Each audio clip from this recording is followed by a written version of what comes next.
Hi guys! Okay, time for chapter 3. Chapter 3 is called The Long Rifle.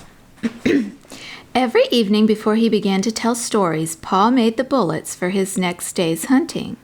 Laura and Mary helped him. They brought the big, long-handled spoon and the box full of bits of lead and the bullet mold. Then, while he squatted on the hearth and made the bullets, they sat, one on each side of him, and watched. First, he melted the bits of lead in the big spoon held in the coals. When the lead was melted, he poured it carefully from the spoon into the little hole in the bullet mold. He waited a minute, then he opened the mold, and out dropped a bright new bullet onto the hearth. The bullet was too hot to touch, but it shone so temptingly that sometimes Laura or Mary could not help touching it. Then they burned their fingers, but they didn't say anything because Pa had told them never to touch a new bullet. If they burned their fingers, that was their own fault. They should have minded him. So they put their fingers in their mouths to cool them and watched Pa make more bullets. There would be a shining pile of them on the hearth before Pa stopped. He let them cool, then with his jackknife he trimmed off the little lumps left by the hole in the mold. He gathered up the tiny shavings of lead and saved them carefully to melt again the next time he made bullets. The finished bullets he put into his bullet pouch. This was a little bag which Ma had made beautifully of buckskin from a buck Pa had shot. After the bullets were made, Pa would take out his gun down from the wall and clean it. Out in the snowy woods all day, it might have gathered a little dampness, and the inside of the barrel was sure to be dirty from powder smoke. So Pa would take the ramrod from its place under the gun barrel and fasten a piece of clean cloth on its end. He stood the butt of the gun in a pan on the hearth and poured boiling water from the tea kettle into the gun barrel. Then quickly he dropped the ramrod in and rubbed it up and down, while the hot water blackened with powder smoke spurted out through the little hole on which the cap was placed when the gun was loaded. Pa kept pouring in more water and washing the gun barrel with the cloth on the ramrod until the water ran out clear. Then the gun was clean. The water must always be boiling so that the heated steel would dry instantly. Then Pa put a clean, greased rag on the ramrod, and while the gun barrel was still hot, he greased it well on the inside. With another clean, greased cloth, he rubbed it all over outside until every bit of it was oiled and sleek. After that, he rubbed and polished the gun stock until the wood of it was bright and shining too. Now he was ready to load the gun again, and Laura and Mary must help him. Standing straight and tall, holding the long gun upright on its butt, while Laura and Mary stood on either side of him, Pa said, "You watch me now and tell me if I make a mistake." So they watched very carefully, but he never made a mistake. Laura handed him the smooth, polished cow horn full of gunpowder. The top of the horn was a little metal cap. Pa filled this cap full of gunpowder and poured the powder down the barrel of the gun. Then he shook the gun a little and tapped the barrel to be sure that all the powder was together in the bottom.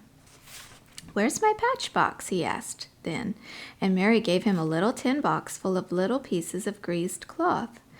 Pa laid one of these bits of greasy cloth over the muzzle of the gun, put one of the shiny new bullets on it, and with the ramrod he pushed the bullet and the cloth down the gun barrel. Then he pounded them tightly against the powder.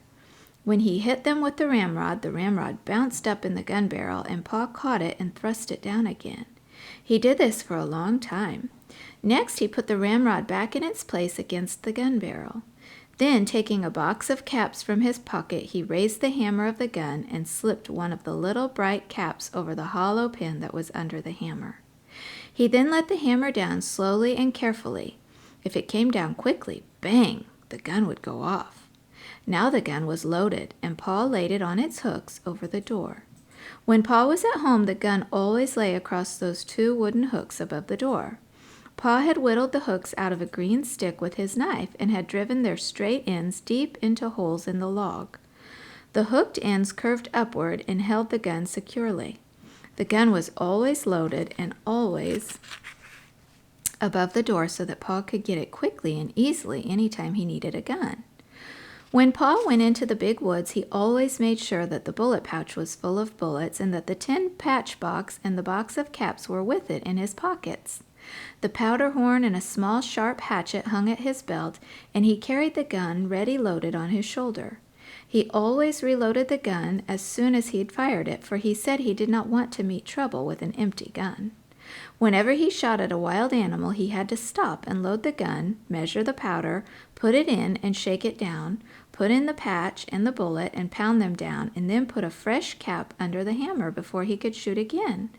When he shot at a bear or panther, he must kill it with the first shot. A wounded bear or panther could kill a man before he had time to load his gun again. But Laura and Mary were never afraid when Pa went alone into the big woods. They knew he could always kill bears and panthers with the first shot. After the bullets were made and the gun was loaded, came storytelling time. "Tell us about the voice in the woods," Laura would beg him. Pa crinkled up his eyes at her. "Oh, no," he said. "You don't want to hear about the time I was a naughty little boy." "Oh, yes, we do, Laura and Mary said. So Pa began. The story of Pa and the voice in the woods. When I was a little boy, not much bigger than Mary, I had to go every afternoon to find the cows in the woods and drive them home. My father told me never to play by the way, but to hurry and bring the cows home before dark, because there were bears and wolves and panthers in the woods. One day I started earlier than usual, so I thought I didn't need to hurry. There were so many things to see in the woods that I forgot that dark was coming. There were red squirrels in the trees, chipmunks scurrying through the leaves, and little rabbits playing games together in open places. Little rabbits, you know, always have games together before they go to bed. I began to play. I was a mighty hunter, stalking the wild animals and the Indians. I played I was fighting the Indians until the woods seemed full of wild men, and then all at once I heard the birds twittering good night. It was dusky in the path and dark in the woods. I knew that I must get the cows home quickly, or it would be black night before they were safe in the barn, and I couldn't find the cows. I listened, but I couldn't hear their bells. I called, but the cows didn't come. I was afraid of the dark and the wild beasts, but I dare not go home to my father without the cows. So I ran through the woods, hunting and calling. All the time the shadows were getting thicker and darker, and the woods seemed larger, and the trees and the bushes looked strange. I could not find the cows anywhere.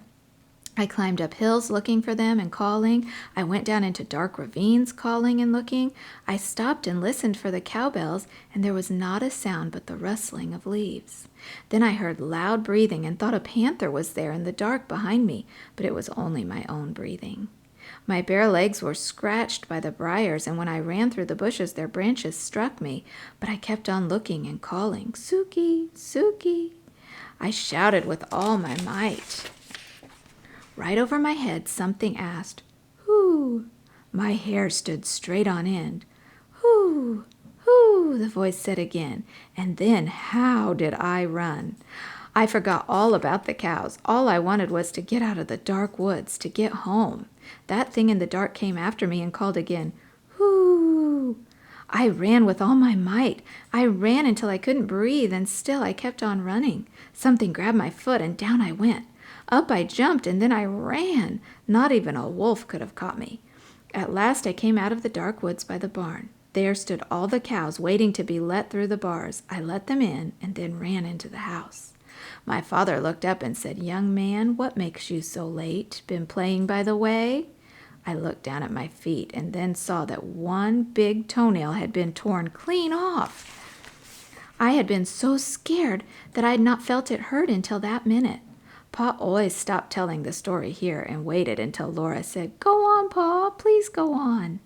"Well," Pa said, "then your grandpa went out into the yard and cut a stout switch, and he came back into the house and gave me a good thrashing so that I would remember to mind him after that."